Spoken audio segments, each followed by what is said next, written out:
Hola chicos, ¿qué tal? Espero estén todos bien el día de hoy. Nuevamente estamos en un video de inicio de semana. Esta vez va a ser un video bastante largo ya que tenemos mucha información interesante. Primero vamos a hablar de la subida de tipos de interés de la Unión Europea, ver algunos datos curiosos de los tipos de interés de Europa y noticias y demás. Luego vamos a ver algunas noticias de empleo con algunas gráficas que he conseguido por ahí.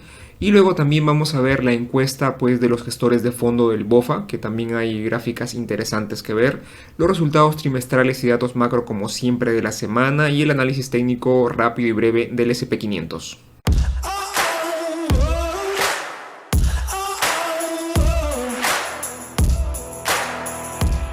Bien, el Banco Central Europeo ha subido los tipos de interés, así es que se une al grupo de todos los países que han subido los tipos de interés en este año. Aquí tenemos las subidas, ¿no? El cambios en las tasas en este 2022. Desde que ha iniciado este 2022 podemos ver los países pues que más han subido los tipos de interés y uno de ellos lógicamente es Argentina, ¿no? Y bueno, diferentes países que han subido los tipos de interés, que ya son muchos en realidad, ¿no? Los tipos de interés del Banco Central Europeo se han subido después de 11 años. Se han subido 50 puntos básicos y es el mayor incremento en 22 años. La decisión será efectiva este 27 de julio. Y ahora un poco para conocer los tipos de interés del Banco Central Europeo, por si no lo saben, son tres los tipos de interés del Banco Central Europeo. Estos tres tipos de interés son los más importantes y son los que normalmente anuncia el Banco Central Europeo. El más importante de todos es el de aquí y es el que se compara con los tipos de interés de los Estados Unidos, ¿no?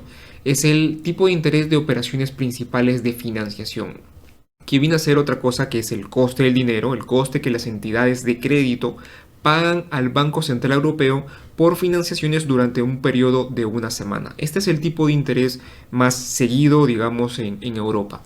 Y pues ha subido un 50 puntos básicos, ha pasado del 0% ahora al 0.5%. Otros tipos de interés son los tipos de interés de facilidad marginal de crédito. Es lo mismo que el tipo de interés de aquí, sino que a diferencia de que este de aquí es de una semana, pues este de aquí es de un día. Y ha pasado del 0.25 al 0.75. Y luego tenemos el tercer tipo de interés, que es el tipo de interés de facilidad de depósito, que es diferente de estos dos. Este de aquí es el coste que el BCE paga a las entidades de crédito por sus depósitos durante un periodo de un día. Ha estado en territorio negativo, ahora está en 0%. Quiere decir que ahora el BCE pues ya no va a pagar por esos depósitos que se tenían por un día. Y esta subida de tipos de interés viene dada pues por la inflación que tiene la Unión Europea, ¿no? Según el último dato del 1 de julio del 2022 de este año, pues ya la inflación se sitúa en el 8.6%, siendo el principal peso el tema de la energía. Esto creo que lo sabemos todos, ¿no? Aquí tenemos un resumen de lo que vendría a ser este indicador de aquí, que es el índice de precios al consumidor que maneja el Banco Central Europeo, que es similar al IPC de los Estados Unidos, pero tiene algunas diferencias, ¿no? Aquí tenemos, ¿no?, que actualmente pues está en el 8.6% en Europa, el más bajo es en Malta, 6.1%, y la inflación más alta es en Estonia con un 22%. Tenemos, por ejemplo, que aquí uno de los componentes que pues ha tenido una mayor subida ha sido vivienda, la electricidad, gas, ¿no? Todo lo que tiene que ver con gastos de vivienda, pues debido a la electricidad y el gas, 16.9%. Luego seguido el transporte, 14.4%. Alimentos y bebidas, 10.4%. Por acá tenemos restaurantes y hoteles, 7.9%. Y aquí una gráfica con diferentes países. Estos son los países que más inflación tienen. Y aquí tenemos esta gráfica muy interesante del Banco Central Europeo para repasar un poco de política monetaria. Sabemos que la decisión de subir los tipos de interés se debe básicamente a la elevada inflación que tiene Europa. Entonces es por este motivo que el Banco Central Europeo pues decide utilizar una de sus armas de política monetaria, que es subir los tipos de interés. Esto hace que el coste de financiación de los bancos se incremente. Por un lado, aumenta el atractivo de ahorro y por el otro lado, hace más caro, hace más elevado los préstamos a empresas y a particulares. ambas situaciones generan una disminución de la demanda. Y por el otro lado también genera menos expectativas de inflación debido al aumento de los tipos de interés.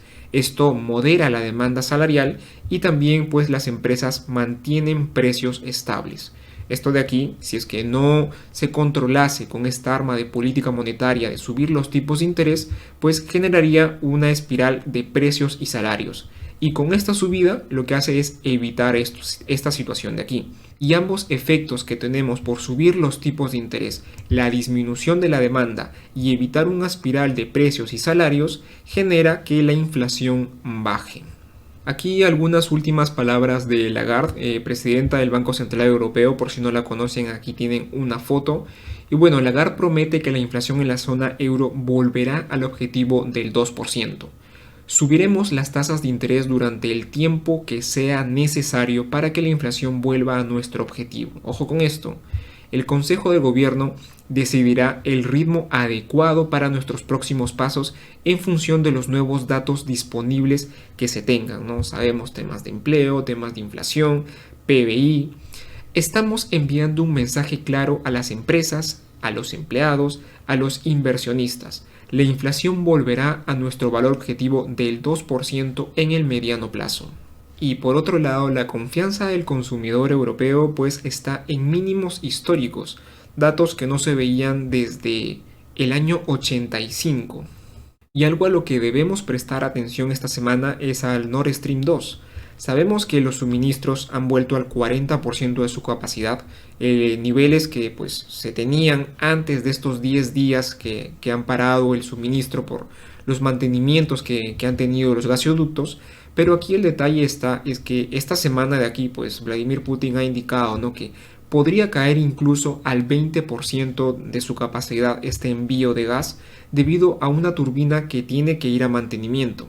Los flujos podrían disminuir a menos que un componente llegue pronto desde Canadá tras retrasos relacionados con las sanciones. Esto es lo que ha indicado Vladimir Putin. Entonces habría que ver si es que esto finalmente se llega a solucionar o ahora pues Europa tendrá ya no el 40% de la capacidad de envío de gas, sino solamente el 20%. Y en la sección de empleo, que es algo que ya he tocado en muchos videos anteriores, recientes noticias tenemos, por ejemplo, que Apple reducirá contrataciones y gastos en algunos equipos en el 2023. Microsoft también sigue reduciendo las contrataciones, elimina vacantes en sus divisiones de la nube y ciberseguridad. Y también aquí una noticia de que Goldman confirma que recortará al menos un 5% de su planilla este año. Aparte de las noticias que hemos tenido anteriormente, ¿no?, las de Google, las de Facebook, Meta y también las de Tesla. Y esto de aquí no solamente sucede en compañías grandes, sino también en startups. Aquí tenemos, digamos, los despidos acumulados de todas las startups desde la pandemia. Y vemos que esto no ha parado. Cada vez las startups siguen teniendo despidos y vemos que esto se ha incrementado desde este año 2022. Se ha incrementado aquí en el 2021, en el primer trimestre del 2021, en el segundo trimestre y actualmente en este tercer trimestre seguimos teniendo incrementos con respecto a despidos. Y aparte también las peticiones por subsidio por desempleo están aumentando. No sé si lo logran ver, pero aquí claramente, al menos yo veo una tendencia prácticamente desde abril. Vemos que cada vez pues hay más peticiones por subsidio por desempleo en los Estados Unidos. Y ahora veamos las encuestas del BOFA pues a los gestores de fondo del mes de julio. Lo que vemos de por sí es pesimismo por todos lados. Esta es la parte que yo he titulado pesimismo por todos lados. Vemos que el consenso de recesión ahora está casi cercano al 60%. Aún no llega a niveles, por ejemplo, que se veían por la pandemia y tampoco en periodos de crisis financiera. Por otro lado, vemos ahora también menos expectativas de una economía más fuerte. Y estos niveles incluso están menores que en la crisis financiera del 2008-2009. Las expectativas de una economía más fuerte a nivel global son menores incluso que en la última crisis financiera. Y también se les pregunta a los gestores de fondos, pues si es que ven que los beneficios van a mejorar, pues ellos responden que no. Y de hecho, estos valores tampoco se veían en niveles de pandemia, tampoco se veían en niveles de crisis financiera y mucho menos en los niveles que se tenían por las .com. Luego también los gestores de fondo han respondido que ahora incluso están tomando menos riesgos que los que se tomaban en la crisis financiera, ¿no? El riesgo que se toma ahora es menor. Y cuando se les pregunta a los gestores de fondo por condiciones de liquidez positivas, pues muchos han respondido que no, ¿no? Un 20% ha respondido que no.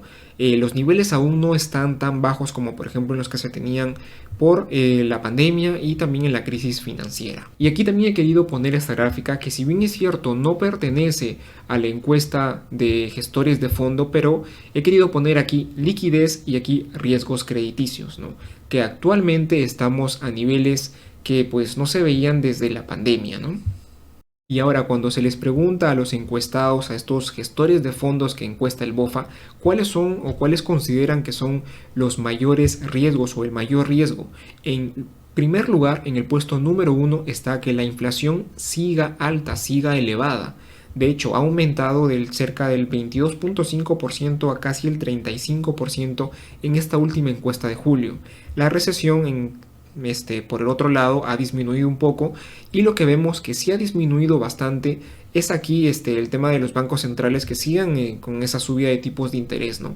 Creo que ya descuentan que se viene muy pronto pues un cambio en la política monetaria de los bancos centrales, que sería pues bajar los tipos de interés, ¿no? Ven también algunos eventos crediticios, ven un poco de mayor riesgos en eventos crediticios. Ven acá nuevamente un incremento en el riesgo de el conflicto que tenemos ahora entre Rusia y Ucrania, y ahora se ve esto de aquí que son pues digamos disturbios civiles, conflictos civiles. También ha entrado aquí en juego en esta encuesta en el BOFA, ¿no? Y el resurgimiento de la pandemia, que también ha incrementado levemente. Y ahora, ¿qué están haciendo los gestores de fondo? ¿Qué están haciendo los grandes inversores? Pues primero están aumentando sus niveles de cash, de efectivo, como porcentaje del total de activos que gestionan, ¿verdad? Y también vemos que, si bien es cierto, han reducido el porcentaje de acciones como porcentaje de la cantidad de activos bajo gestión, estos niveles aún no llegan, por ejemplo, a niveles de pandemia, y mucho menos, están muy de lejos de niveles que se tenían por la crisis financiera. Vemos también aquí la cantidad de activos sobreponderados de acciones versus cash. Vemos que están en los niveles bastante bajos, ¿no? Niveles tan bajos como casi los que se tenían por la crisis financiera. Aquí estamos evaluando acciones versus efectivo.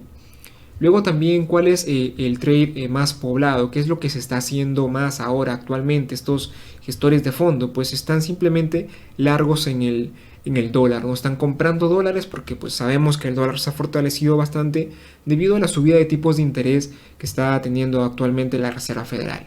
También están sus largos, por ejemplo en commodities, en petróleo y commodities, han bajado considerablemente.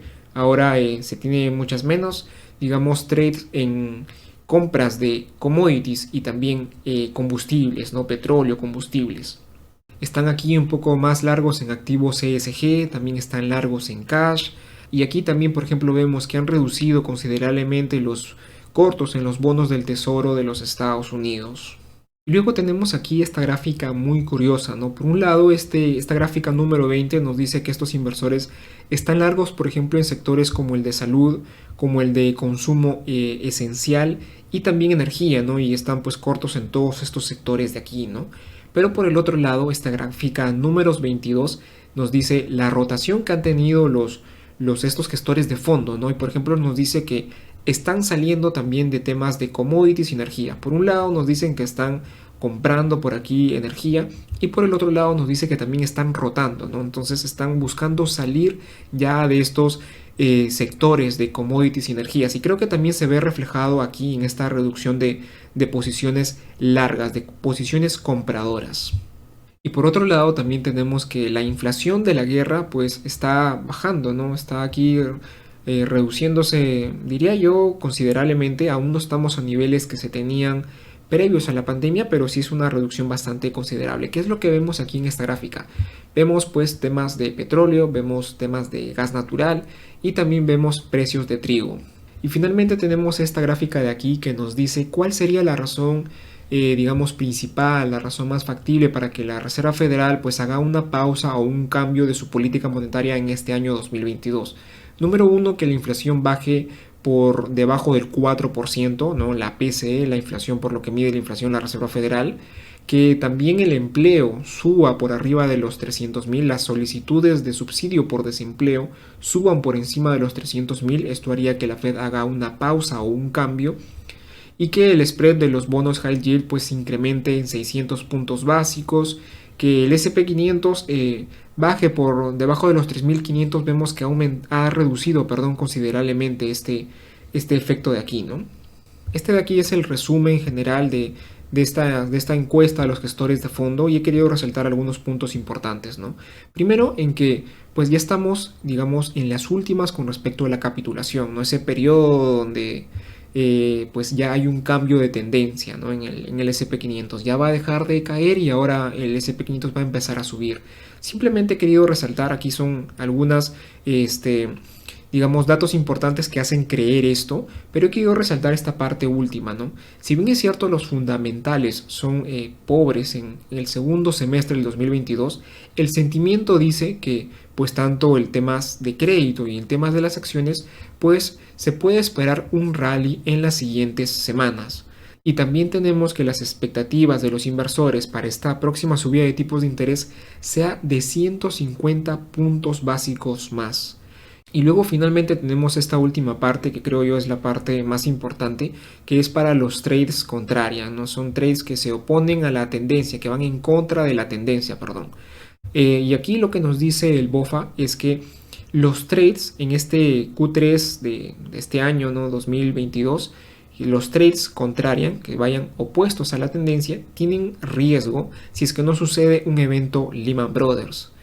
Nos dice que la inflación está baja, la Fed podría pausar, podría hacer una pausa para la Navidad, y esto generaría pues que estemos cortos en efectivo, largos en acciones, también cortos en dólares, largos en la eurozona, porque aquí ya veríamos también un cambio en la política monetaria, ¿no? Posiblemente la Reserva Federal comience a bajar los tipos de interés, mientras que la Unión Europea pues esté empezando a subirlos. Entonces ya veríamos un cambio en el eurodólar, y también estaríamos cortos en acciones defensivas y largos en acciones, por ejemplo, como banca y consumo. Esto siempre y cuando dice que hay bastante riesgo, ¿no? Si no ocurre un evento Lehman Brothers. Y con respecto al Bull and Bear Indicator de BOFA, nuevamente estamos en cero. Esto ya está por demás decirlo, ya vengo diciendo de hace varias semanas. Creo que esta es la tercera semana consecutiva, si más no me equivoco, tercera o cuarta semana consecutiva, que estamos con este indicador ya en cero. Y posiblemente lo sigamos teniendo, ¿no? Creo que ya hemos tenido periodos, por ejemplo, aquí, periodos por aquí, periodos aquí, donde pues cae, sube y vuelve a caer, ¿no? Y ahora veamos rápidamente los resultados trimestrales y datos macro, que ya les digo que esta semana va a estar súper interesante. Esta, señores, es la semana más importante del mes de julio. Ya se los digo, esta es la semana más importante. Comenzando, tenemos compañías FANG muy conocidas y esperadas como Microsoft, Google, aquí Facebook, Meta, Apple y Amazon. Pero aparte de esto tenemos un sinnúmero de acciones que van a entregar resultados para todos los gustos. Posiblemente muchos tengan y estén invertidos en alguna de estas compañías que van a entregar resultados esta semana, ¿no? Hay resultados muy esperados, como por ejemplo de algunas empresas de semiconductores. También tenemos algunas compañías de banca, ¿no? Que se han quedado por ahí rezagadas de la semana pasada, ¿no? Relacionada con finanzas, ¿no? Como por ejemplo aquí el MSCI. Por aquí también tenemos, ¿dónde está? La había visto, aquí está Moody's. Tenemos también aquí a CME Group. Tenemos compañías para todos los gustos, tenemos un poco de todo. Tenemos, por ejemplo, compañías como Ford, como por aquí General Motors, que también está por aquí, 3M, compañías de dividendos, algunas compañías de salud. Tenemos de todo. Esta semana, señores, ya les digo, va a estar muy importante. Y no solamente por las acciones que entregan resultados, sino también por los datos macro, que inician el día martes, con la confianza del consumidor del The Conference Board, la venta de viviendas nuevas y el día miércoles 20, que va a ser el día más importante en datos macro y también, por ejemplo, con respecto a compañías. No tenemos una buena cantidad de compañías. Tenemos los pedidos de bienes duraderos de los Estados Unidos, los inventarios de crudo, la venta de vivienda pendiente de los Estados Unidos y la decisión de tipos de interés con su rueda de prensa de la FOM de la Reserva Federal. Este va a ser el dato más importante de la semana y creo que el día miércoles en general va a ser el más importante. El segundo día más importante va a ser el día jueves, con el PBI trimestral de los Estados Unidos. Ojo con este dato que todavía es un preliminar. Recordemos que estos datos ya lo habíamos visto en videos anteriores, son 3 datos de PBI que se dan. Este es el primero con respecto a este segundo trimestre y se van a ir ajustando con respecto, pasando los meses, perdón. Y tenemos también las peticiones de subsidio por desempleo de los Estados Unidos. El tercer día más importante, diría yo, lo tenemos también el día viernes con el IPC y el PBI preliminar de Europa, ¿no? Todo lo que es zona euro. El gasto personal de los Estados Unidos, el PMI de Chicago de los Estados Unidos y los datos preliminares de Michigan.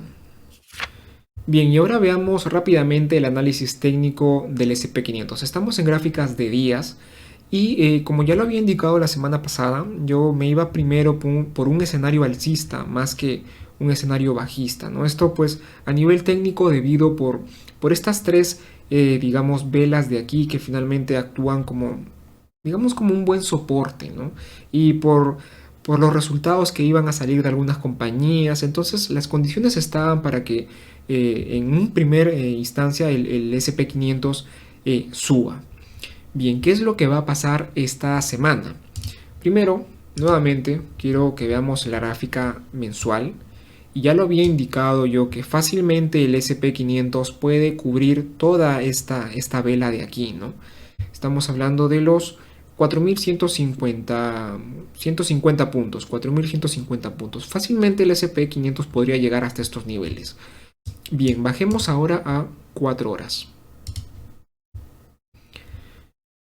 Bien, ¿qué es lo que puede pasar esta semana? Aquí puede pasar, sinceramente, cualquier cosa. Tenemos primero, por una parte, resultados trimestrales, que parece que las compañías están en general reportando buenos resultados trimestrales. Lo digo esto de forma general. Hay por ahí empresas puntuales que han presentado resultados malos, empresas importantes que hemos tenido al menos la semana anterior, ¿no? Lo fuerte va a estar esta semana, donde vienen ya las empresas más importantes. Las FANG en primer lugar y el sinnúmero de compañías que tenemos en general. ¿Qué es lo que puede pasar? Yo creo que en un inicio vamos a tener una subida que fácilmente podríamos llegar hasta estos niveles de aquí, 4.000 puntos, 4.100 puntos, ¿no? Como máximo en un inicio, ya en un inicio de semana. Y el siguiente dato que tendríamos sería el del día miércoles, donde se deciden los tipos de interés.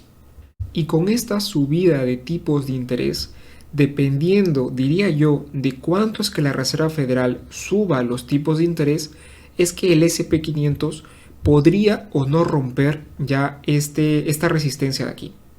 Yo creo que en un inicio vamos a ver que esto sube para más o menos ir o acercarse a esta zona de aquí y ya va a depender miércoles en primera instancia con la decisión de tipos de interés, jueves en segunda con el PBI, el dato preliminar del PBI, pero el dato más importante lógicamente es la decisión de tipos de interés y dependiendo de cuánto decida la Reserva Federal subir los tipos es que aquí se nos viene de nuevo a la baja o simplemente el SP500 sigue subiendo, ¿no? A la siguiente resistencia que estaría por estos niveles, ¿no?